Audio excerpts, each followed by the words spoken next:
ਸਤਿ ਸ਼੍ਰੀ ਅਕਾਲ ਜੀ। ਨਿੱਕੇ ਹੁੰਦਿਆਂ ਦੀਆਂ ਕਈ ਗੱਲਾਂ ਮੈਨੂੰ ਕੱਲ੍ਹ ਵਾਂਗ ਚੇਤੇ ਹਨ। 2 ਪੈਸਿਆਂ ਦਾ ਦੁੱਧ ਤੇ ਧੇਲੇ ਦਾ ਮਿੱਠਾ ਬਾਟੀ ਭਰ ਜਾਂਦੀ ਸੀ। ਐਡੇ ਸਵਾਦ ਨਾਲ ਪੀਵੀਦਾ ਸੀ ਕਿ ਅੱਜ ਜ਼ਿਕਰ ਕਰਦਿਆਂ ਵੀ ਸਵਾਦ ਆ ਰਿਹਾ ਏ। ਇਹ ਤੇ ਗੱਲ ਸ਼ਹਿਰਾਂ ਦੀ ਏ। ਪਿੰਡ ਵਿੱਚ ਬਿਨਾਂ ਮਿੱਠਿਆਂ ਹੀ ਦੁੱਧ ਬੜਾ ਮਿੱਠਾ ਲੱਗਦਾ ਸੀ। ਅੱਧੀ ਸਦੀ ਤੋਂ ਵੀ ਪਹਿਲਾਂ ਦੀਆਂ ਇਹ ਗੱਲਾਂ ਨੇ। ਪੁਰਾਣੇ ਲੋਕ ਸੱਚ ਪਿੱਟ ਦੀਆਂ ਗੱਲਾਂ ਭਾਵੇਂ ਹੁਣ ਨਾਲੋਂ ਵਧੇਕ ਮੰਨਦੇ ਸਨ, ਪਰ ਅੱਜ ਵਾਂਗ ਬਾਹਰੋਂ ਸੁੱਚੇ ਸੁਥਰੇ ਤੇ ਅੰਦਰੋਂ ਕੋਝੇ ਝੂਠੇ ਨਹੀਂ ਸਨ। ਮੈਂ ਹਵਾਈ ਗੱਲਾਂ ਨਹੀਂ ਕਰ ਰਿਹਾ, ਵਾਪਰੀਆਂ ਦੱਸਣ ਲੱਗਾ ਹਾਂ। ਸਾਡੇ ਪਿੰਡ ਦੇ ਇੱਕ ਸਈਦ ਅਹਿਮਦ ਸ਼ਾਹ ਦਾ ਸਾਡੇ ਘਰ ਬੜਾ ਆਉਣ ਜਾਣ ਸੀ। ਪਿਤਾ ਜੀ ਦੇ ਉਹ ਦੋਸਤਾਂ ਵਿੱਚੋਂ ਸੀ। ਮੇਰੇ ਹੁੰਦਿਆਂ ਜਦ ਕਦੇ ਵੀ ਉਹ ਸਾਡੇ ਘਰ ਆਉਂਦਾ, ਅੰਦਰ ਵੜਦਿਆਂ ਹੀ ਉਹ ਆਖਦਾ, ਨਿੱਕੇ ਭਾਈ ਜੀ ਸੁੱਟੋ ਪੰਜਾ। ਮੈਂ ਵੀ ਉਸ ਨਾਲ ਹੱਥ ਮਿਲਾ ਕੇ ਬੜਾ ਖੁਸ਼ ਹੁੰਦਾ। ਇੱਕ ਦਿਨ ਮੈਂ ਆਪਣੇ ਵੱਡੇ ਭਾਈ ਦੇ ਖੂਹ ਤੋਂ ਪੀਣ ਦੇ ਪਾਣੀ ਦੀ ਘੜੀ ਭਰ ਕੇ ਲਈ ਆ ਰਿਹਾ ਸਾਂ। ਅਹਿਮਦ ਸ਼ਾਹ ਮੈਨੂੰ ਅੱਗੋਂ ਆਉਂਦਾ ਰਾਹ ਵਿੱਚ ਮਿਲ ਗਿਆ। ਉਸ ਨੇ ਹਮੇਸ਼ਾ ਵਾਂਗ ਪੰਜਾ ਸੁੱਟਣ ਦੀ ਗੱਲ ਨਾ ਆਖੀ।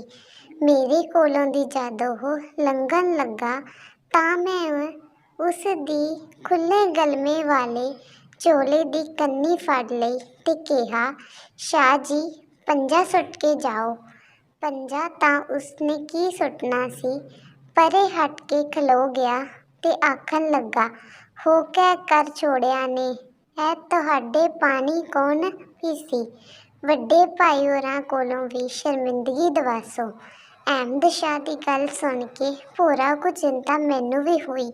ਮੈਂ ਅਜੇ ਪਾਣੀ ਦੀ ਘੜੀ ਲੈ ਕੇ ਘਰ ਪਹੁੰਚਿਆ ਹੀ ਸਾਂ ਕਿ ਪਿੱਛੇ ਪਿੱਛੇ ਅਹਿਮਦ ਵੀ ਸਾਡੇ ਘਰ ਪਹੁੰਚ ਗਿਆ ਤੇ ਆਉਂਦਿਆਂ ਹੀ ਪਿਤਾ ਜੀ ਨੂੰ ਆਖਣ ਲੱਗਾ, ਨਿੱਕੇ ਭਾਈ ਹੋਰਾਂ ਅੱਜ ਮੇਰੇ ਨਾਲ ਵੱਡੀ ਵਧੀਕੀ ਕੀਤੀ ਏ। ਚੌਂਕੇ ਦੀ ਕੜਵੰਜੀ ਤੇ ਪਈ ਪਾਣੀ ਦੀ ਘੜੀ ਵੱਲ ਇਸ਼ਾਰਾ ਕਰਕੇ ਅਹਿਮਦ ਸ਼ਾਹ ਆਖਣ ਲੱਗਾ, ਇਹ ਪਾਣੀ ਹੁਣ ਤੁਸੀਂ ਨਾ ਪੀਵੀਓ। ਨਿੱਕੇ ਭਾਈ ਹੋਰਾਂ ਜ਼ੋਰੋਂ ਜ਼ੋਰੀ ਮੈਂਡੇ ਝੋਲੇ ਨੀ ਕੰਨੀਆਂ ਨੱਪ ਕੇ ਘੜੀ ਪਿੱਟਾ ਕੀਦੀ ਨੇ। ਪਿਤਾ ਜੀ ਨੇ ਅਹਿਮਦ ਸ਼ਾਹ ਨੂੰ ਨਾਲ ਦੀ ਮੰਜੀ ਤੇ ਬਿਠਾ ਕੇ ਪੋਲਾ ਜਿਹਾ ਮੂੰਹ ਕਰਕੇ ਆਖਿਆ, ਚੰਗਾ ਅਹਿਮਦਾ, ਮੈਂ ਵੇਖਣਾ ਘੜੀ ਦਾ ਪਾਣੀ ਪਿੱਟਿਆ ਈ ਕਿ ਨਹੀਂ। ਪਿਤਾ ਜੀ ਨੇ ਘੜੀ ਵਿੱਚੋਂ ਪਾਣੀ ਦਾ ਇੱਕ ਕਟੋਰਾ ਭਰ ਕੇ ਪੀ ਲਿਆ ਤੇ ਆਖਣ ਲੱਗੇ, ਯਾਰ ਅਹਿਮਦਾ, ਸਵਾਦ ਤੇ ਬਦਲਿਆ ਨਹੀਂ। ਸਿਰਫ ਅਹਿਮਦ ਸ਼ਾਹ ਵਾਸਤੇ ਹੀ ਨਹੀਂ, ਸਾਰੇ ਗਿਰਾਏ ਵਾਸਤੇ ਇਹ ਗੱਲ ਬੜੀ ਹੈਰਾਨੀ ਵਾਲੀ ਸੀ। ਇਸ ਦੀ ਬੜੀ ਚਰਚਾ ਹੋਈ। ਕੋਈ ਕੁਝ ਆਖੇ, ਕੋਈ ਕੁਝ। ਆਂਢ ਗੁਆਂਢ ਦੀਆਂ ਜਨਾਨੀਆਂ ਮੇਰੀ ਮਾਂ ਦੇ ਨੱਕ ਵਿੱਚ ਦਮ ਕਰ ਦਿੱਤਾ। ਗੱਲ ਚਾਚੀ ਸਰਬਜਾਨ ਤੱਕ ਵੀ ਪਹੁੰਚ ਗਈ। ਅਗਲੀ ਗੱਲ ਇਹ ਤੋਂ ਵੀ ਬਹੁਤ ਪਹਿਲਾਂ ਦੀ ਏ।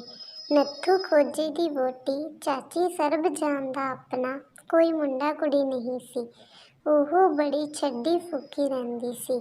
ਆਪਣੇ ਕੱਚੇ ਕੋਠੇ ਦੀਆਂ ਕੰਧਾਂ ਲਿਪ ਪੋਚ ਕੇ ਰੱਖਦੀ, ਨਿੱਕੇ ਜਿਹੇ ਵਿਹੜੇ ਨੂੰ ਵੀ ਪੋਚ ਪਾਚ ਕੇ ਐਨ ਸਵਾਰ ਬਣਾ ਕੇ ਰੱਖਦੀ।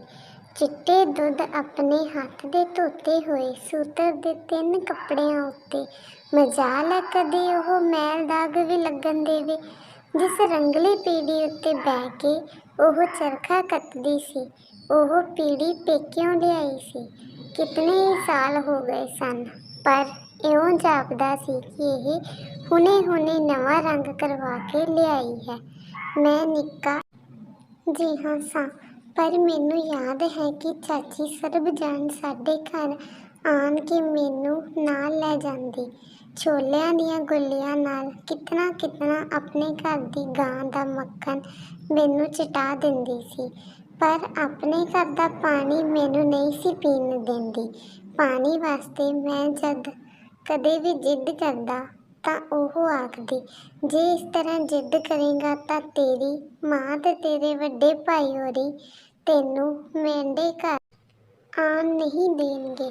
ਮੈਨੂੰ ਸਮਝ ਨਹੀਂ ਸੀ ਆਉਂਦੀ ਕਿ ਦੁੱਧ ਮੱਖਣੀ ਨਹੀਂ ਪਿੱਟਦਾ ਤੇ ਪਾਣੀ ਕਿਸ ਤਰ੍ਹਾਂ ਪਿੱਟ ਜਾਂਦਾ।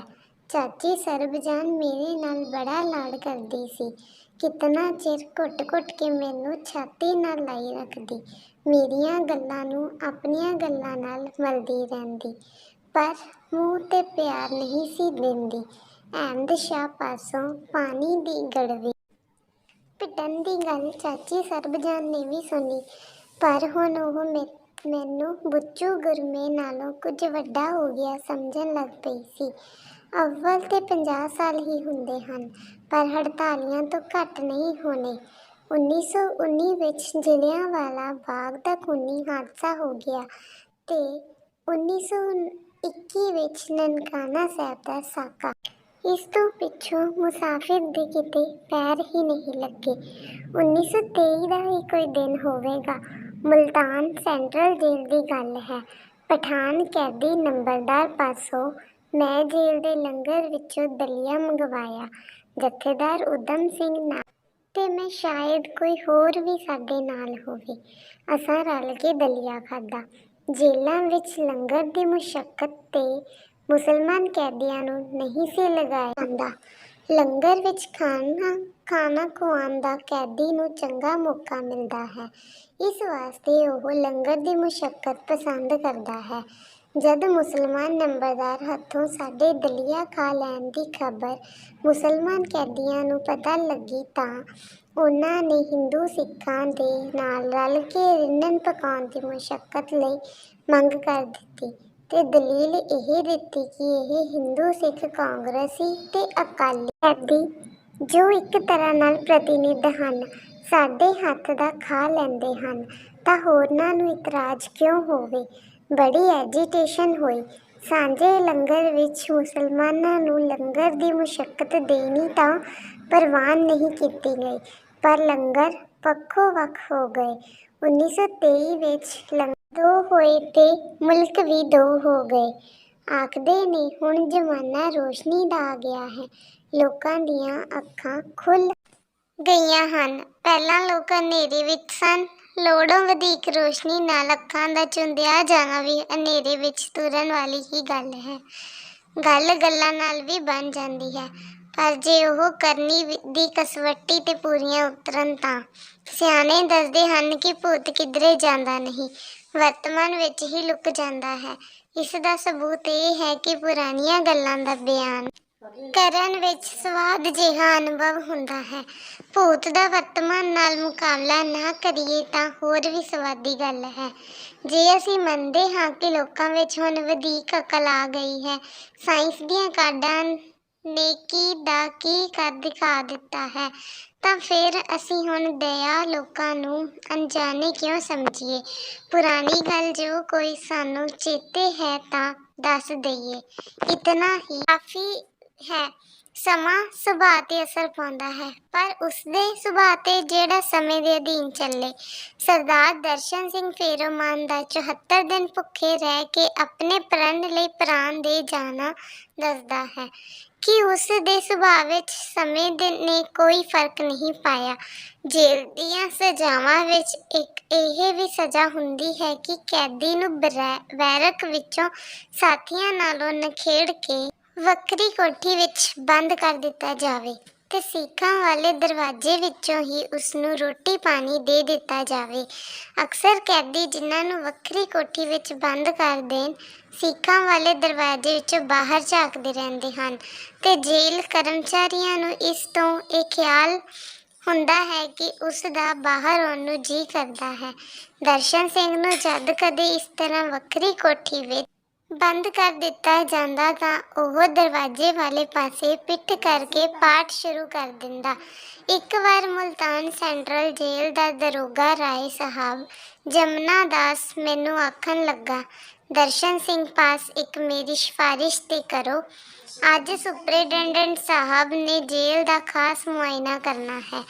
ਉਸਨੇ ਦਰਸ਼ਨ ਸਿੰਘ ਦੀ ਕੋਠੀ ਸਾਹਮਣੇ ਵੀ ਜਾਣਾ ਹੈ। ਚੰਗਾ ਨਹੀਂ ਲੱਗਦਾ ਕਿ ਉਸ ਦਰਵਾਜ਼ੇ ਵਾਲੇ ਪਾਸੇ ਪਿੱਠ ਕੀਤੀ ਹੋਈ ਹੋਵੇ। ਉਂਝ ਰਾਏ ਸਾਹਿਬ ਸਿੱਧੇ ਮੂੰਹ ਕੈਦੀਆਂ ਨਾਲ, ਖਾਸ ਕਰਕੇ ਰਾਜਸੀ ਕੈਦੀਆਂ ਨਾਲ ਗੱਲ ਨਹੀਂ ਸੀ ਕਰਦਾ, ਸਗੋਂ ਪਠਾਨ ਨੰਬਰਦਾਰਾਂ ਕੋਲੋਂ ਬੜੀ ਕੁੱਟ ਫਰਮਾਉਂਦਾ ਸੀ। ਕਿਸ ਤਰ੍ਹਾਂ ਦੇ ਬੰਦੇ ਸਨ। ਆਜ਼ਾਦੀ ਦੀ ਲੜਾਈ ਦੇ ਸਿਪਾਹੀ। ਦਰਸ਼ਨ ਸਿੰਘ ਫੇਰੋਮਾਨ ਦੀਆਂ ਹੋਰ ਵੀ ਕਈ ਵੱਡੀਆਂ ਗੱਲਾਂ ਹਨ। ਮੈਂ ਇੱਕ ਨਿੱਕੀ ਜਿਹੀ ਗੱਲ ਦੱਸੀ ਹੈ। ਮਹਾਤਮਾ ਗਾਂਧੀ ਜੀ ਆਖਦੇ ਸਨ ਕਿ ਵੱਡੇ ਦੀ ਵਡਿਆਈ ਨਿੱਕੀਆਂ ਗੱਲਾਂ ਤੋਂ ਵਧੇਕ ਉਜਾਗਰ ਹੁੰਦੀ ਹੈ।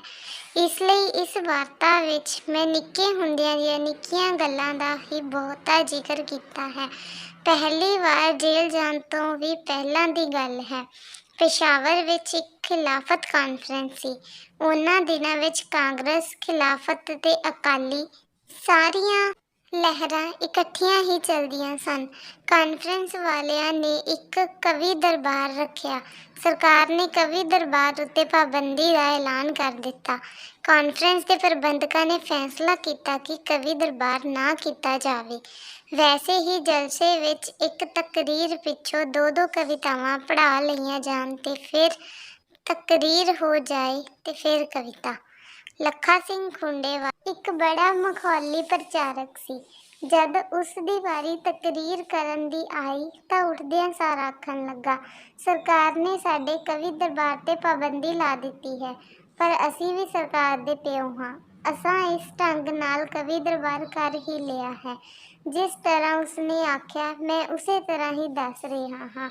ਇਹ ਲਫ਼ਜ਼ ਉਸ ਨੇ ਮੂੰਹੋਂ ਕੱਢੇ ਹੀ ਸਨ ਕਿ ਪੁਲਿਸ ਨੇ ਜਲਸੇ ਉੱਤੇ ਛਾਪਾ ਮਾਰ ਕੇ ਜਲਸਾ ਹੀ ਉਖਾੜ ਦਿੱਤਾ। ਸਾਰਿਆਂ ਕਵੀਆਂ ਨੂੰ ਉਹ ਗ੍ਰਿਫਤਾਰ ਕਰਨਾ ਚਾਹੁੰਦੇ ਸਨ, ਪਰ ਖਿਲਾਫਤ ਦੇ ਪ੍ਰਬੰਧਕਾਂ ਨੇ ਸਾਨੂੰ ਆਪਣੇ ਘਰਾਂ ਵਿੱਚ ਲੁਕਾ ਲਿਆ। ਕਵੀ ਅਸੀਂ ਸਾਰੇ ਤਕਰੀਬਨ ਸਿੱਖ ਹੀ ਸਾਂ। ਪਠਾਨ ਅਤੇ ਮੁਸਲਮਾਨ ਪ੍ਰਬੰਧਕਾਂ ਨੇ ਸਾਡੇ ਵਾਸਤੇ ਉਚੇਚਾ ਝਟਕੇ ਦੇ ਗੋਸ਼ਤ ਦਾ ਇੰਤਜ਼ਾਮ ਕੀਤਾ। ਅਸੀਂ ਰੋਕਦੇ ਸਾਂ ਤੇ ਉਹ ਆਖਦੇ ਸਨ, ਤੁਸੀਂ ਸਾਡੇ ਮਹਿਮਾਨ ਹੋ, ਅਸੀਂ ਆਪਣੀ ਪਠਾਨੀ ਰਵਾਇਤ ਦੇ ਮੁਤਾਬਿਕ ਹੀ ਤੁਹਾਡੀ ਖਾਤਰ ਕਰਾਂਗੇ। ਇੱਥੇ ਤੁਸੀਂ ਗ੍ਰਿਫਤਾਰ ਹੋਵੋ ਜਾਂ ਸਾਡੀ ਹੱਤਕ ਹੈ। ਅਸੀਂ ਤੁਹਾਨੂੰ ਅਟਕੋਂ ਪਾਰ ਛੋੜ ਕੇ ਆਸਾਂ। ਸਵੇਰੇ ਸਾਨੂੰ ਪਰਦੇਦਾਰ ਲਾਰੀਆਂ ਵਿੱਚ ਬਿਠਾ ਕੇ ਅਟਕ ਪਾਰ ਕਰਾਇਆ। ਭਾਵੇਂ ਰਸਤੇ ਵਿੱਚ ਲਾਰੀਆਂ ਰੋਕੀਆਂ ਤੇ ਸਹੀ, ਪਰ ਲਾਰੀਆਂ ਪਰਦੇਦਾਰ ਸਨ। ਇਸ ਵਾਸਤੇ ਉਹ ਬਹੁਤਾ ਦਖਲ ਦੇਣੋਂ ਕੁਝ ਝੱਕ ਜਿਹੇ ਗਏ। ਕਿਸੇ ਨੇ ਆਖ ਵੀ ਦਿੱਤਾ, ਲਾਰੀ ਵਿੱਚ ਪਰਦਾ ਨਸ਼ੀਨ ਹਨ। ਅਟਕ ਪਾਰ ਕਰਕੇ ਹੀ ਭੇਦ ਖੁੱਲਿਆ। ਅਸੀਂ ਪੰਜਾਬ ਵਿੱਚ ਸਾਂ ਤੇ ਸਰਹੱਦੀ ਪੁਲਿਸ ਪਰੇਸ਼ਾਨ ਸੀ। ਹਾਸੇ ਦਾ ਹਾਸਾ ਤੇ ਰਵਾਇਦਗੀ ਦੀ ਹੱਦ ਕਿੱਦਾਂ ਯਾਦ ਨਾ ਆਵੇ। ਨਿੱਕੇ ਹੁੰਦੇ ਦਾ ਜ਼ਮਾਨਾ, ਕੁਝ ਸਵਾਦ ਹੈ, ਕੁਝ ਸਵਾਦ ਹੈ, ਤਾਂ ਹੀ ਤੇ ਬਚਪਨ ਯਾਦ ਹੈ। ਧੰਨਵਾਦ। Please like, share and subscribe to